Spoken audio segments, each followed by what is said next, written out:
Hello, everybody, and thank you for listening to the Evan with Allison show. I have a special guest on here today talking some Brewers and Packers. Before we get into that, he's going to talk a little bit about his background. We got Drew Burgoyne with CBS 58, weather in Milwaukee area. So, Drew, I just want to say thank you for joining me, giving me a few minutes of your time this Sunday afternoon.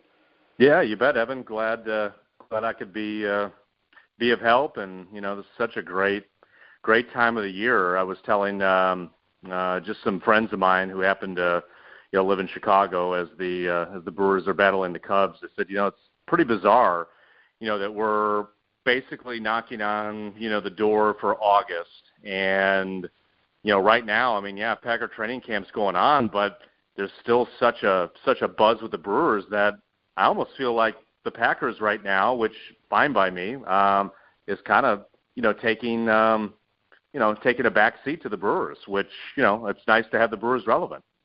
Yeah, it's definitely great having them relevant. 2014 was so it's been a couple years since they were I guess this relevant this late into the year, and then 2014 like mid-August-ish is when they kind of fell apart. So hopefully we won't see that happen in the next few weeks. I know they've been struggling out of the All-Star break, but ultimately it comes down to they got to start getting some timely hitting. Pitching's been there, but the hitting hasn't. And we'll get into the Brewers in a little bit, but why don't you introduce yourself quickly to the listeners, give a little bit about your background. I know I mentioned that you're a meteorologist at CBS 58 in Milwaukee, but why don't you give them a quick your background a little bit? Yeah, well, I was born in Wisconsin. I was born in Green Bay. Lived in Oconomowoc into grade school, and then my family moved outside of Chicago. So pretty much, grew up in the suburbs of Chicago. Never became a Bear fan.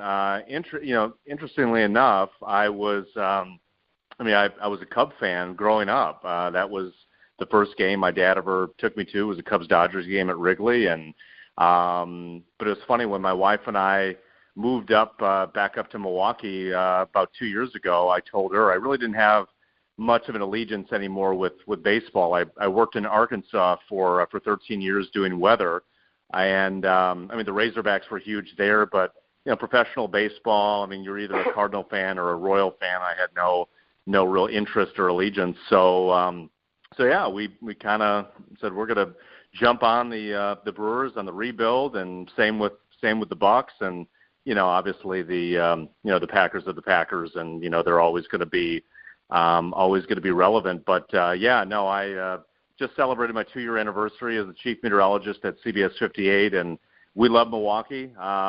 There's no doubt about it. This is a place where we want to stay. It's a wonderful opportunity. I love the station and everything that they're doing, and the coworkers. So it's a real good fit for my family. I think Milwaukee's a perfect city when it comes to size.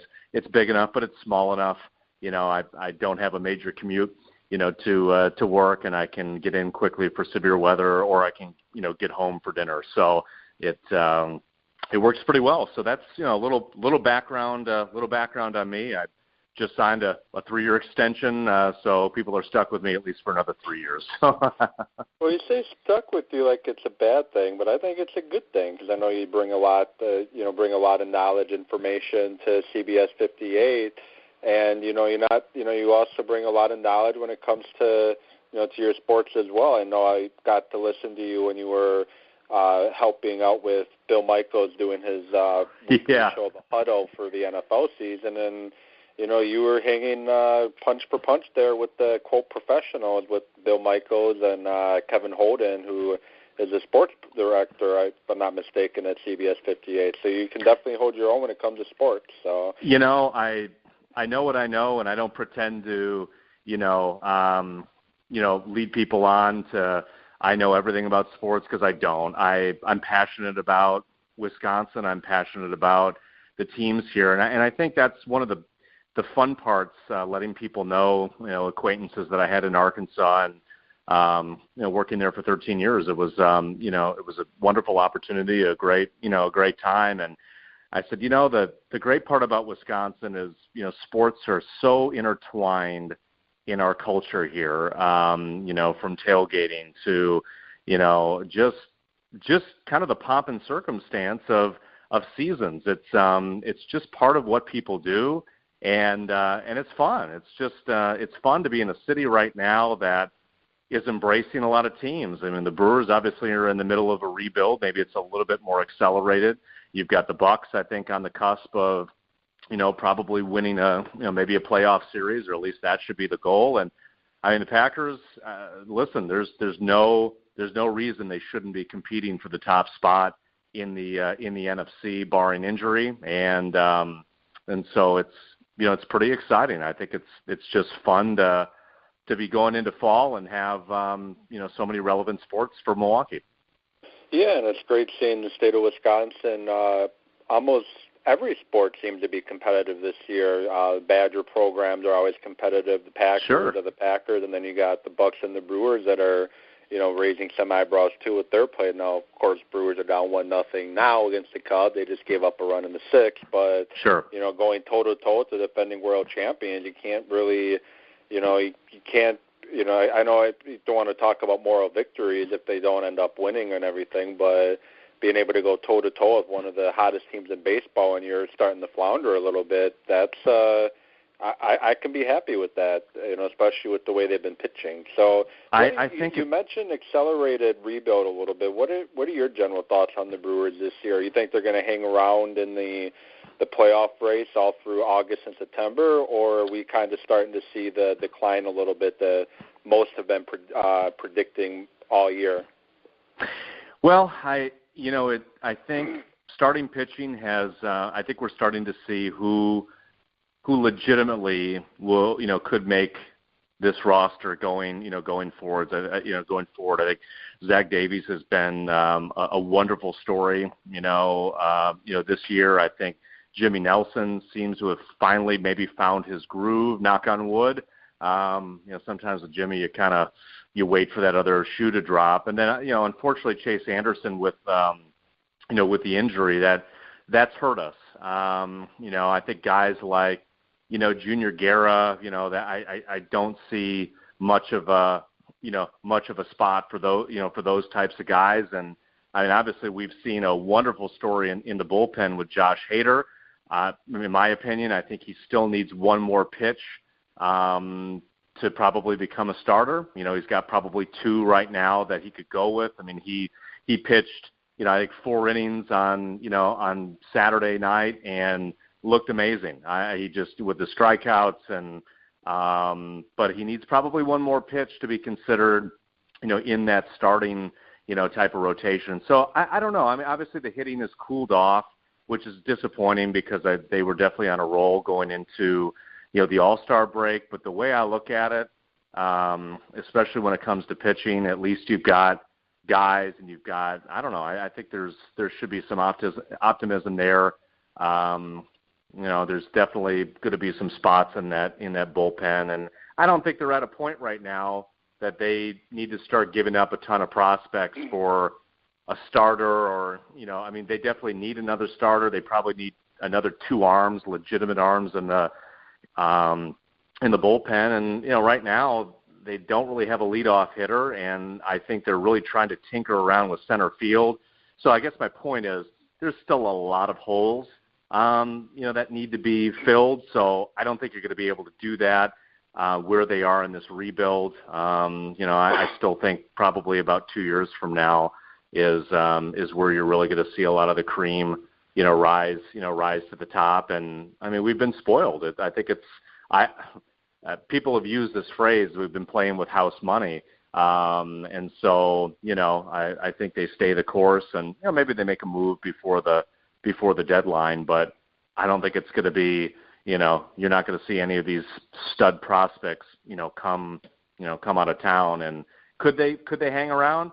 I think if they can stay within probably 3 games of the Cubs, I think they can make it interesting. But one of these teams is probably going to go on a run, and not to say the Brewers can't, but if the Cubs go on a run and the Brewers kind of play the way they do, I think you're going to see them kind of fall back.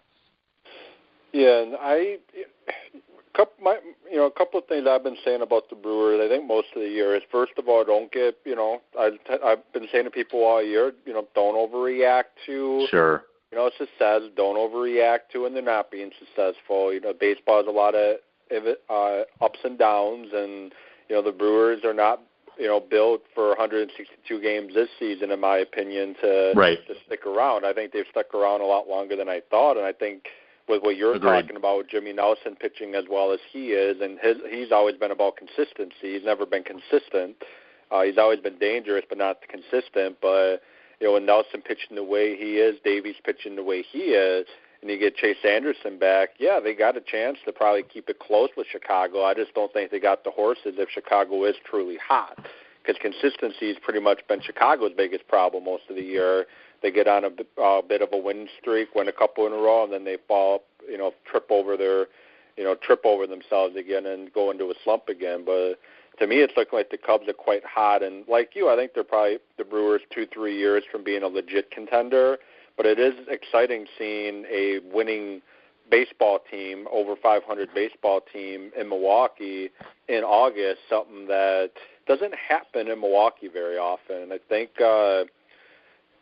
2011, 2014, 2008, part of 2007, and then you have to go all the way back to the early 90s and the early 80s to see, consistent winners. So, but I'm just happy with the way the Brewers are playing. I'm glad that Stern said no on sending Brinston to the Athletics for Sonny Gray. I wouldn't mind Sonny Gray, but for Brinston, no. That's my thought on there. So what were your thoughts when you heard that those trade talks stalled because the Athletics were asking for Brinston? Well, I knew that, Billy Beane over there was going to – he knew that the interest was there, and obviously, Sonny Gray was, one of the top, pitchers that probably, would be moving at the trade deadline. So, like any negotiator, good negotiation is, hey, listen, I'm going to give this up. I know you need, I know what you need. So we're going to take, one of your best prospects. And I don't think it was asking, too much, but I think that the Brewers clearly, see a role in center field or maybe left field or right field. I mean, we don't know. I mean, how the Brewers look today, it's like I was joking with somebody. I wanted to, buy an old school, like 82, like Robin Yount type of jersey, because I don't know who's going to be on this roster, for the Brewers. And that's not a knock on anyone there. That's just the reality. I mean, we don't know what this team is going to look like, 2 or 3 years from now. So no, it doesn't bother me. I think the Brewers can still kind of hang around and be a pest. But I will say this, and I want to talk to every Brewer fan out there.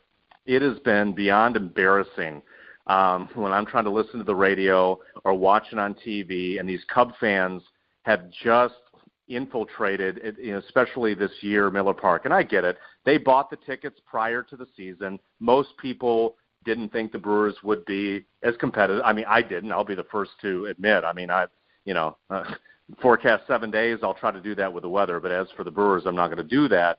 But next year, when the tickets come out, as Brewer fans, and I'm holding myself accountable, we need to buy these tickets. We need to make sure that, we cut out some of the Chicago nonsense that, that's coming up here. It's embarrassing. I mean, I'm embarrassed when it's 70-30 or 60-40 or 80-20 Cub fans to Brewer fans. It's got to stop.